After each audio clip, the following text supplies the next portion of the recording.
앞에서 우리는 시사점까지 이렇게 도출을 했습니다. 그죠? 예, 그래서 선생님들 아마 이거 시사점 도출을 하시면서 이 벤치마킹 하시면서 좀 느껴지시는 게 어떤 부분인가요?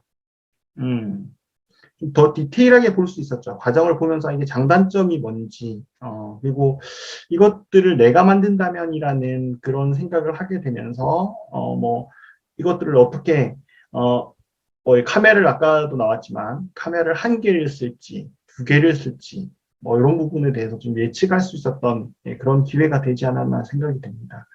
그래서 보통 우리가 교수 설계자 분들 좀 이렇게 트레이닝 훈련시킬 때요, 어떤 방식을 또 쓰냐면 이런 방식도 많이 써요.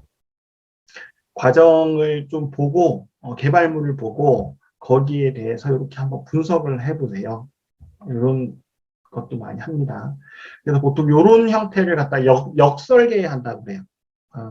그냥 리버스해서 디자인을 한다라고 그렇게 이야기를 많이 하거든요. 보통은 우리가 에디 모형에 근거를 해서 디자인을 하고, 그죠? 설계를 하고 개발물을 만들잖아요. 만드는데, 이런 훈련들을 하기 위해서 개발물을 보고 대략 이제 역으로 한 번 더 이런 스토리보드를 만들어 보는 작업도 하긴 합니다. 그런 활동도 하는데 그것들을 그냥 역설계라고 보통 이야기한다. 그런 이렇게 생각을 하시면 됩니다. 참고로 그냥 이해를 해주시면 좋을 것 같고요. 그래서 여러분들이 좀 영양 함양을 하기 위해서는 이런 컨텐츠들을 이러한 지금 우리 벤치마킹을 했잖아요. 이러한 관점에서 좀 많이 봐두시는 게 중요해요. 예. 저 같은 경우에도 최근 트렌드가 어떤지, 편집 기법이 어떤지 파악을 하기 위해서 이런 샘플들을 많이 보거든요. 그래서 선생님들도 이런 것을 좀 봐두시는 게 우리 교육 끝나고 나서도 현업이 이제 교수 설계자로서 활동을 할 때요. 그런 것들 따로 봐주시는 게 중요합니다. 네, 그래서 그런 부분을 좀 참고로 말씀드립니다.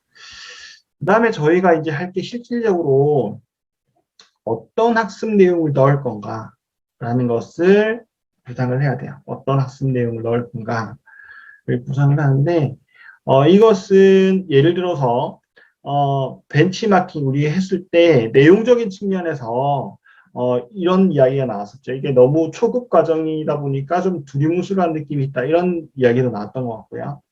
그 다음에 우리 학습 대상들 앞에서 이제 수행 내용들, 그죠? 여기에서도 커리큘럼과 관련된 내용들이 나왔던 것 같습니다. 그죠? 그래서 그런 부분들을 좀 반영을 해줘야 되는 거예요. 제가 어떤 조인지는 기억이 안 나는데, 이게 취업과 관련된 대상을 했던 조가 있었던 것 같아요. 그죠? 그렇다면, 교수 설계 역량 외에도 취업과 관련된, 이렇게 취업과 이력서 작성이나 면접과 관련된 그런 내용도 포함이 돼야 됩니다. 그런 시사점을 얻었다면. 그래서 각 조별로 여기에 있는 학습 내용 분석과 관련된 내용을 정리를 해주시면 되는데요. 여기서 하나 좀 추가로 해서 설명을 드릴 부분이 뭐냐면 학습 목표와 관련된 부분입니다. 학습 목표와 관련된 부분들. 자, 크게 한 개 차시가 있고요. 한 개 차시가 있고 그 차시 내에는 다양한 세부 내용으로 구성이 되어 있습니다. 그래서 학습 목표도 이렇게 다수 개의 학습 목표, 한 개 차시 내에 다수 개의 학습 목표로 구성이 됩니다. 이렇게 이해를 해주시면 돼요. 네. 그래서 제가 참고로 하나를 좀 더 보여드릴 텐데요. 그 학습 목표는 계층성을 가지고 있어요. 계층성. 네, 무슨 말이냐면, 자,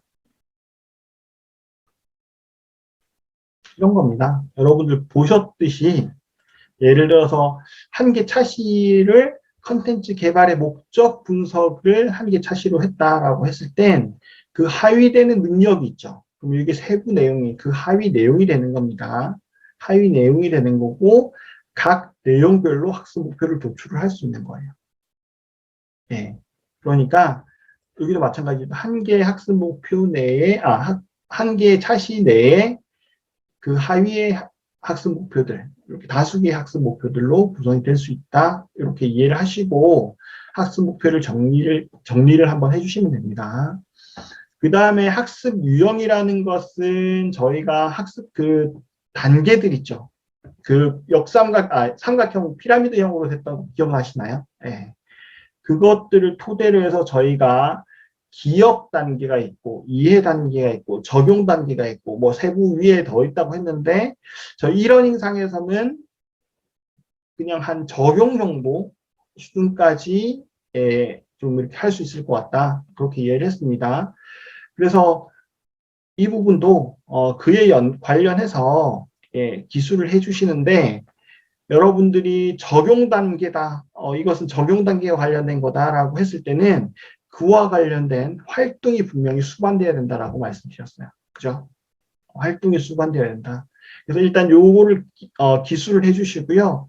활동은 뒤에 보시면 아시겠지만 학습 흐름이나 요 부분들에 이제 반영이 돼야 되는 거예요. 예를 들어 여기 적용이라는 부분이 반영이 됐다. 적용이라는 단계까지 이것을 해야겠다라고 했을 때는 뒤에 관련된 학습 흐름에서 그 적용과 관련된 활동들이 분명히 포함이 되어야 된다. 이런 점 이해를 하시고 자 오늘 실습할 내용은요.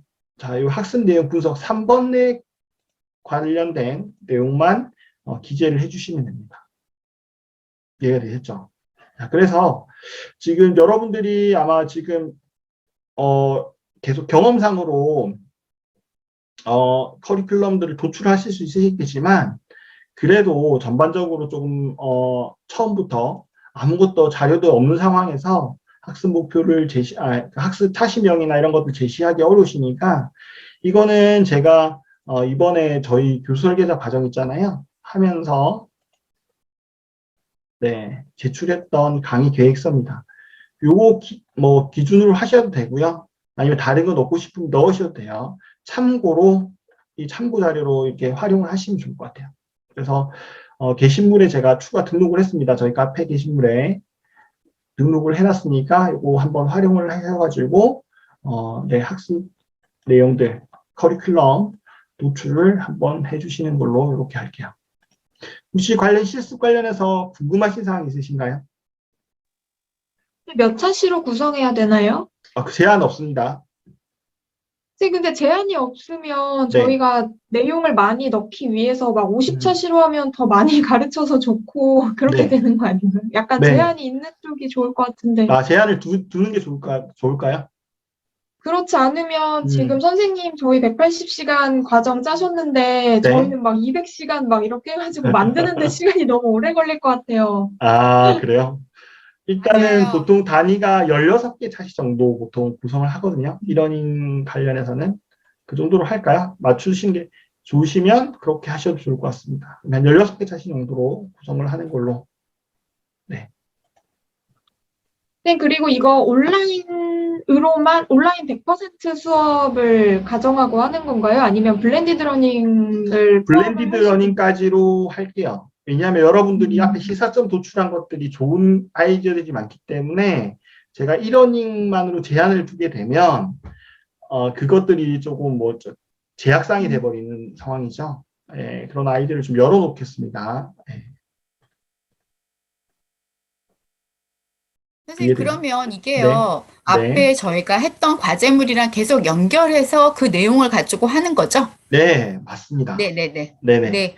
그와 관련된 연결을 해서 제가 해주십사 요청을 드리는 거예요. 이은박사님 말씀하신 대로. 네. 그러면 네. 저희가 처음에 그 목표를 설정했던 그 학습자 분석에서 타겟팅 음, 했던 그 그룹을 대상으로 해서 맞아요. 한다고 네. 가정하에서 하는 거죠? 네네네네. 네네. 그래서 이 기회가는 아마 그 연결이 계속 돼야 돼요. 말씀하신 대로. 네. 네네. 알겠습니다. 네. 그리고 이런 좀 궁금증이 있으신 분들이 계실 거예요. 이거 그 하다가 강사님한테 맡기면 안 돼요라는 분 계시죠? 그런 생각 하시는 분 없으세요? 그쵸? 예? 네. 예? 예를 들면 학습 내용은 강사님 SME가 많이 알고 계시니까 이거 SME 아, 분한테 맡기면 안 돼요라고 생각하시는 분도 계실 거예요. 그죠? 네, 그런 생각 하시는 분 없으세요? 네. 여러 가지 상황에 따라 좀 다르긴 합니다. 그래서 보통 내용이 많이 전문적이다라고 하면 이것을 그냥 강사님께 맡기기도 해요. 그냥 폰으로 맡기기도 합니다. 하지만 하지만 일단 교수 설계자 입장에서는 어떤 게 있냐면 그 방법이 여러 가지예요. 요구 분석이 명확하게 나와 있다. 요구 분석이 명확하게 나와 있다라고 하면 예를 들어서 우리가 교수 설계자 과정을 만들잖아요. 만들 때 여러 가지 요구 사항들이 명확하게 나와 있고 커리큘럼들을 우리가 분석을 잘했다라는 가정하에서는 그 강사들 있죠. 강사들을 섭외할 때 그와 맞는 매칭되는 강사들을 뭐 다수 명을 섭외할 수 있습니다. 다수 명, 여러 명을 섭외할 수도 있어요. 그러니까 교수 설계자 강의는 사실 조금 크게 구분하면 뭐냐면 앞에 거시 설계 기획 부분에 대한 파트로 나눌 수 있고 그다음 미시 설계, 교수 설계로 대한 그런 강의를 할 수 있거든요. 그럼 그거를 잘 하시는 분을 2명을 섭외를 해서 앞에 아파트 맡아주세요, 뒷파트 맡아주세요 이렇게 할 수도 있습니다. 네, 그런 경우도 있고요. 앞서서 말씀드렸듯이 어떤 그 강사분의 어떤 특화된 강의 그런 것도 있을 수가 있잖아요, 그죠? 그 강사분을 보고 뭐 수강 신청하는 경우도 있잖아요. 그런 경우 같은 경우에는 사실 교수 설계가 조금 요 커리큘럼 도출에 관여를 좀 덜 하고요. 강사분께 일단 1차 맡긴 다음에 커리큘럼 도출 좀 부탁드립니다 한 다음에 조금 부족한 부분이 있으면 요거 좀 요런 내용 좀 추가했으면 좋겠습니다. 이렇게도 진행을 합니다. 그래서 그런 여러 가지 상황들이 있다라는 부분 이해하시고 이번엔 실습이기 때문에 어쨌든 앞에 있는 그 관련된 우리 시사점 도출했던 내용들과 좀 연관해서 커리큘럼을 잘 짜셨으면 좋겠다는 생각이 드네요. 지식 디자이너